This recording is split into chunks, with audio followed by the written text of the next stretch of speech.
in this direction. And there are some of the most beautiful homes in the city are in this neighborhood. I mean, it has its pluses. And I think we should look at situations like this. But, my biggest concern is how does this, what flexibility does this give us in the future to have tax base or to have money infused into the area?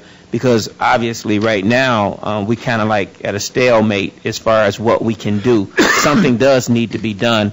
But I just want to, throughout this whole process, my biggest interest is how does this position us as we move forward as far as being able to create revenue and do other things in the area. That's probably my biggest concern about it. But I think it's a great idea and a great concept. But I don't know what it's going to look like 10, 20, 30 years from now. Excellent. Okay, please proceed. Well, it was just the end. Okay. Our next steps are essentially we have to do some more computations on land value and the tax value. We have to estimate the potential for redevelopment. This is going to be done very simply. We're going to assume a low end of a typical 3-story building and a higher, not highest end, but a higher end of around a 5-story building. And we're going to make conventional assumptions about parking ratios, so this would be fairly realistic. Let me clarify something. The pedestrian boulevard with public places, or the Grand Boulevard concept, yes, that actually, as you've presented the alternatives, that actually would result in considerably less property taking, correct?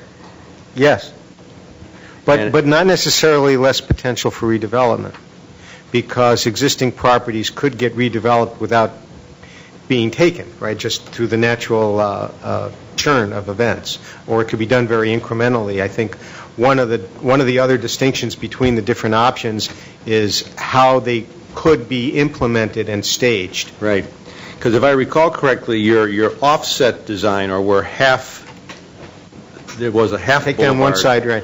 You would actually only end up taking 2 private properties, I believe. I think so. In the Grand Boulevard Yes. scheme, yes. Right. And just for purposes of analyzing the right-of-way, when people see 164-foot wide right-of-way, that assumes the very wide pedestrian sidewalks. I mean, I was out to see Octavia Boulevard not 2 weeks ago and took pictures. That boulevard in California, San Francisco, is not 164-foot right-of-way. I mean, it's much narrower. Okay. Because the pedestrian walkways between the through travel lanes and the service travel lanes are much narrower. I mean, on the order of 8 feet. Okay. Well, no, that width is about what you propose here of 10 to 12. That is considerably narrower. Right. So the entire width of that street, and that median, they do have a median, but it's pretty tight. Yeah. And they built with, now that was where a freeway used to run, if I'm not mistaken. Well, I know that for a fact. If the city did go in this direction, right, that's exactly one of the things that has to be worked out in detail. Right. These kinds of boulevards, especially the side service lanes, are extremely sensitive to the dimensioning, because if they're a little bit too wide, people use them as a cut-through, and if they're too narrow, they become dysfunctional. So they have to be really down to the right feet and inches. So I think it should be pointed out that the 664-foot right-of-way, while sounding enormous, is subject to some further engineering modification. Where the concept can yet be retained, but a smaller footprint actually employed. Is that fair to say? Absolutely. Okay. Very good. So our next steps are to complete some of the economic estimates, and then to estimate the potential for the new development, then essentially to vet the document with the city, and then talk about what the next steps are. We're hoping that we will have a substantial draft completed end of this month, the middle of next month. This is what, if anything gets done, that's what ends up being done. Okay, any questions or comments? Anyone else want to contribute anything? I see Avenues West is present, Sohai is present. Anybody else? Commissioner. Maybe in closing, I'd like to thank Avenues West. Jim Moberly is here. They've done great work over the years, their board. Keith Stanley's here from our Sohi district, which is, I think, another reason to celebrate the success of the ongoing success of the Main Street program. And also Quorum Architects, I think should be recognized. They've done the work on the original streetscaping, and what they've done on behalf of Sohi and working with Avenues West will not be lost in any of this. It's going to be integrated into the scheme, whichever scheme is adopted. And I guess lastly, I'd like to thank you also, Alderman Bauman, for pushing us in this direction to think in these terms. And I think it's going to open up a lot of public debate on this. What's the next step, if any? I think we would sit down with you and look to your wishes as to how you want to continue to work with the community groups that are involved here and figure out how we might want to take the next steps.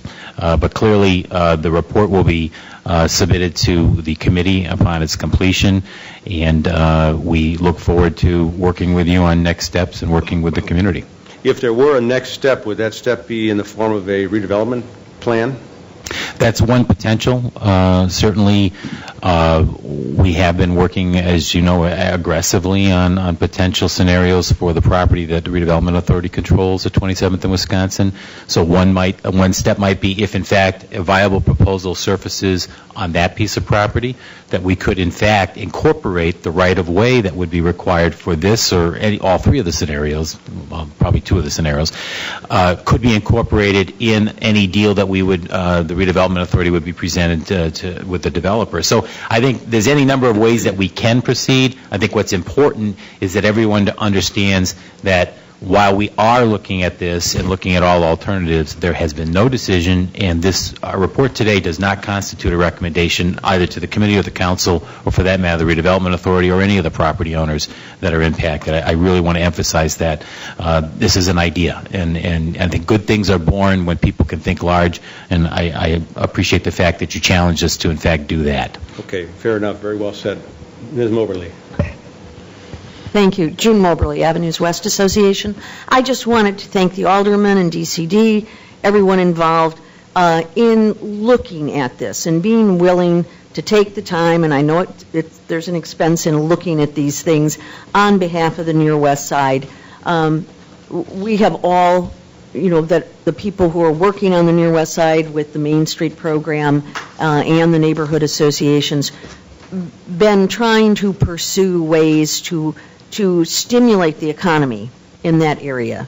As I know you can appreciate, it has been a difficult task. And so this new evaluation of possibilities to jumpstart, if you will, development and increased activity, we certainly appreciate, and I certainly want to offer our associations in any way that we can, if we can help you in providing public forums, if we can help in putting anything together, meetings of people, whatever, we will do that to assist you as you go through this. Thank you.